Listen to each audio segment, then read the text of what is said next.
à sucre, on s'en va cabane à sucre. Brand? So let me see if I understand. You want me to put on my cap and go to Sugar Shack? C'est ça. Bonjour à tous et à toutes et bienvenue à ce nouvel épisode de Igor et Seb. Aujourd'hui, je vous entraîne sur les petites routes du village de Voyekovo en direction d'une érablière, car oui, aujourd'hui, nous allons interviewer le seul acériculteur, c'est-à-dire le seul producteur de sirop d'érable à l'échelle commerciale de Russie et même d'Europe. Donc, Alexei Gribin, c'est son nom. Il va nous parler de son érablière, bien sûr, mais aussi par la suite nous faire visiter sa cabane à sucre qui se trouve en réalité à son domicile.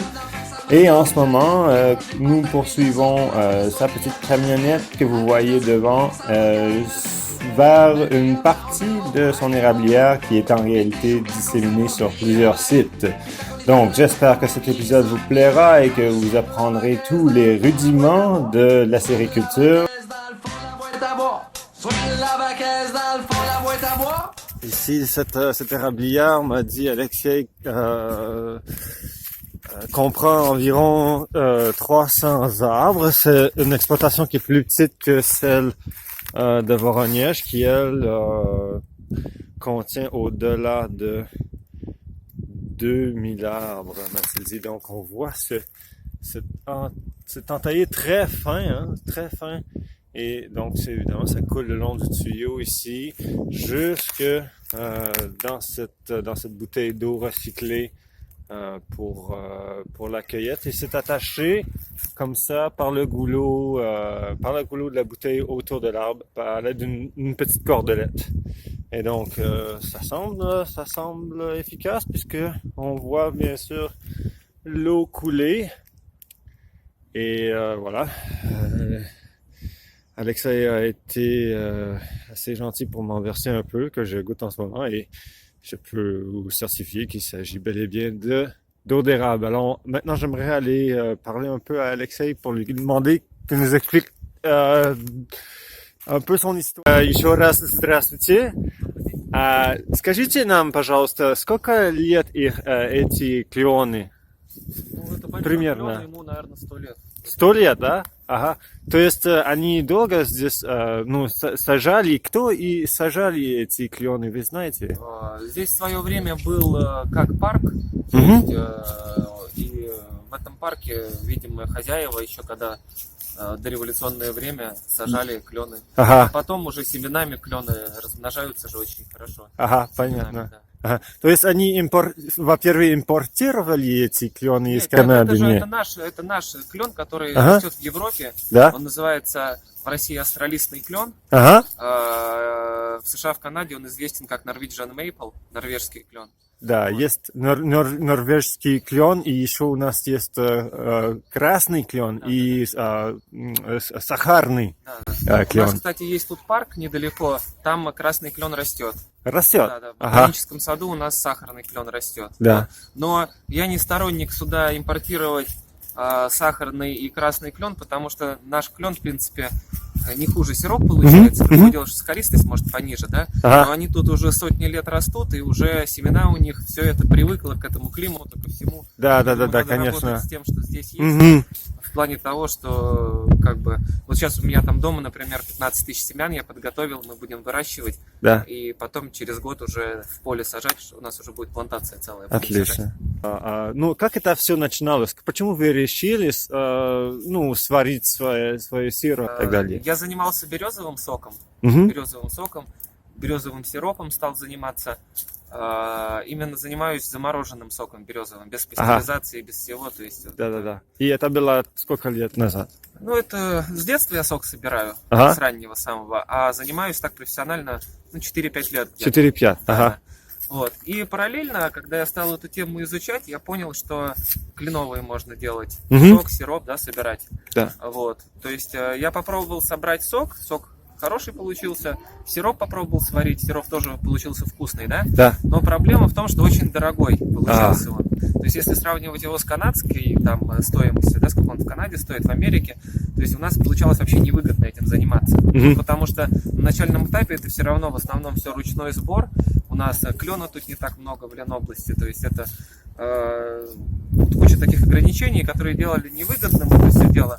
А потом я съездил на конференцию в США, вот, там была конференция по березовому соку и по березовому сиропу. Вот. И практически все, кто там были, они параллельно занимались кленом. И я так понял, что это очень такое востребованное направление в Америке. И из Канады там были, да, люди. То есть, соответственно, я очень понял, что это перспективно этим заниматься. Другое дело, что тяжело, потому что вот сейчас кленовый сезон закончился, уже практически сил нету, еще надо березовым заниматься.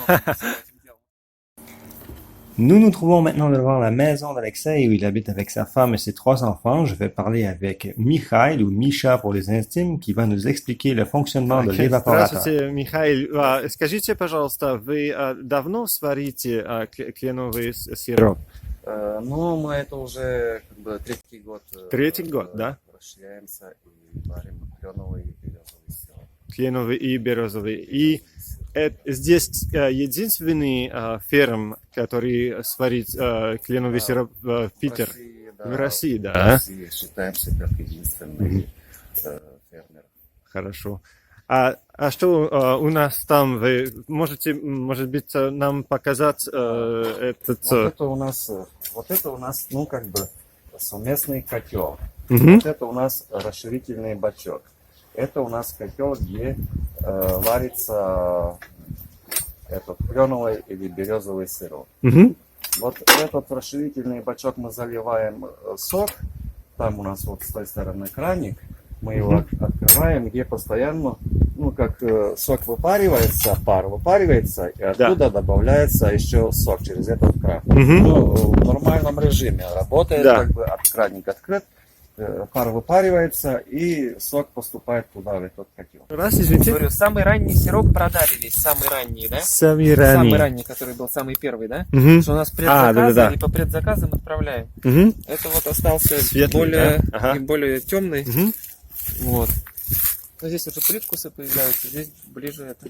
Хорошо, давайте попробуем.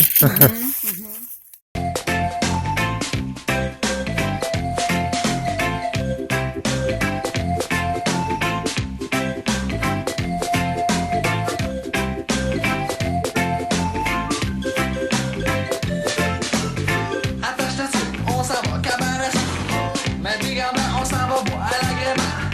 Ton tuxedo, mets oui non, ce qui fait ton bonheur. Ton bachou, ton kimono, nous on t'en garde pour la couleur. Italien. Вкусно, да? Вкусно, конечно. Он мне напоминает детство. Что это? Вспомните. А я не знаю, что. Теперь хотели нам показать что-нибудь? Да, давайте Ага. посмотрим. То есть это все очень долгосрочный проект на много лет вперед. Но сейчас стоит задача, семена уже осенью собирали, тут 15 тысяч семян, да, клена. Это наш клен. Да. Причем старались собирать с тех деревьев, где больше сахаристость. Ну, чем больше сахаристость, тем лучше. Вот видите, уже стали прорастать. То есть сейчас будем сажать их. А где вы будете сажать? Ну, сейчас для начала мы будем сажать, там у меня есть поле у товарища, да, на поле именно как ростки вырастет, да, а потом уже сейчас задача стоит чистое поле, либо получить, либо купить, и там уже посадить. А мне на даче можно посадить? Наверное, можно, почему нет? 50%. Сколько у вас гектаров?